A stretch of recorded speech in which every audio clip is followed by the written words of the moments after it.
Hello दोस्तों, welcome to my YouTube channel आध्यात्म और विज्ञान। इस जर्नी में आज मैं आपके लिए एक बहुत ही नई जानकारी लेकर के आई हूँ। बहुत से बच्चे, बहुत से जो इस जर्नी के यात्री हैं, कई बार प्रश्न करते हैं कि हम अपने इंस्टीट्यूशन को कैसे सुनें। तो आज का वीडियो आप कोशिश कीजिएगा कि ध्यान से सुनिएगा और पूरा सुनिएगा। यदि आप अधूरा सुनते हैं तो फिर आपको आधी जानकारी मिल पाती है और आधी छूट जाती है, जो कन्फ्यूज़न क्रिएट करती है। तो ध्यान से सुनिएगा। देखिए, ये बात आप मान के चलिए कि ईश्वर हर समय आपके आसपास होते हैं, लेकिन उनकी उपस्थिति हम तभी महसूस कर पाते हैं जब हमें बहुत ज़्यादा कोई समस्या हो, या जब हमें उनकी आवश्यकता हो, या फिर जब हम अपनी सोल को उनसे जुड़ा हुआ महसूस करते हैं। ईश्वर के दर्शन नहीं होते, क्योंकि दर्शन करने का सामर्थ्य अगर हम में होता तो हम इंसान नहीं होते, कुछ विशेष हम में शक्तियाँ होती। तो हमें बाद में जाके महसूस होता है कि ईश्वर ने वहाँ पर हमारी सहायता करी थी। आपने अपने जीवन में कभी-कभी महसूस किया होगा कि कभी आप ऐसी समस्या में फँस गए, जहाँ से आपको कोई रास्ता ही नहीं मिल रहा था बाहर निकलने का। आपको समझ नहीं आ रहा था कि यहाँ पर हम क्या करें? आप प्रज्ञा शून्य हो गए। लेकिन आप देखते हैं कि अचानक से कहीं से ऐसी अनएक्सपेक्टेड मदद आपकी तरफ आ जाती है और आप उस जगह से बिल्कुल बाहर निकल आते हैं। आप उस व्यक्ति का, या जिस तरीके से भी आपके पास वो मदद आती है, आप उसका धन्यवाद करते हैं। कैसे आई आपके पास? कभी आपने सोचा है?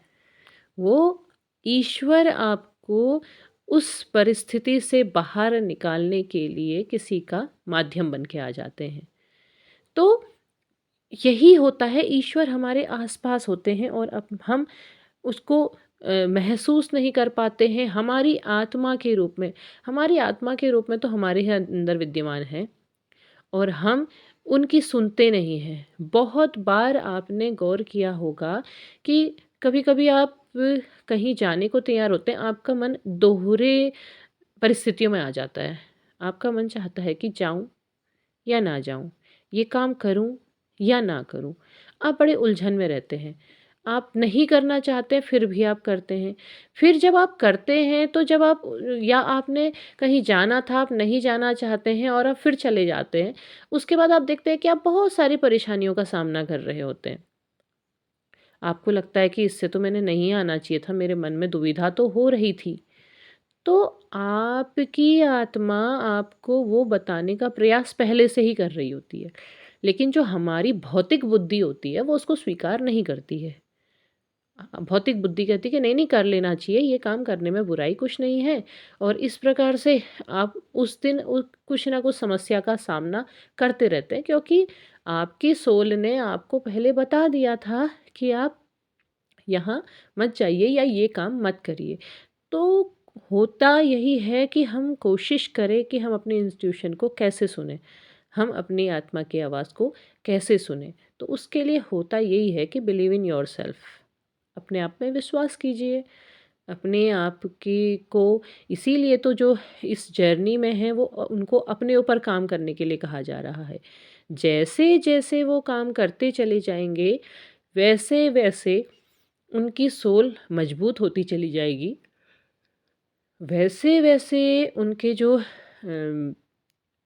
भी इंस्टीट्यूशन उनको आ रहे हैं, वो उनको समझने लगेंगे।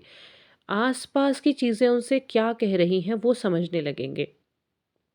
हमें हमारे आस-पास की भी बहुत सारी चीज़ें ऐसी जानकारियाँ देती हैं कि ऐसा करना है, या कोई संकेत आता है। आपने बहुत सारे वीडियोज़ में, क्योंकि बहुत सारे लोग बहुत सारी वीडियोज़ देखते ही हैं, तो उसमें भी वो कहते हैं कि आप पक्षियों की आवाज़ को सुनिए, तितलियों से आपको महसूस होगा, आपको फूल खिलते हुए फूलों से कुछ महसूस होगा, प्रकृति आपको कोई ना कोई संदेश देती है।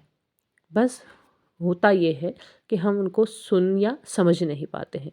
तो कोशिश करनी होती है उनको सुनने या समझने की, और हम वो तभी सुनेंगे जब हम अपने सोल के लिए काम कर रहे होंगे, जब हम इस यात्रा पे के जो भी चरण हैं उनको बहुत ही मजबूती के साथ, बहुत ही धैर्य के साथ, बहुत ही दृढ़ता के साथ उसमें हम आगे बढ़ रहे होंगे, तो हमें अपने इंस्टीट्यूशन की आवाज़ें ज़रूर सुनाई देगी और हम अपने उस मार्ग पर बहुत अच्छे से आगे बढ़ पाएँगे।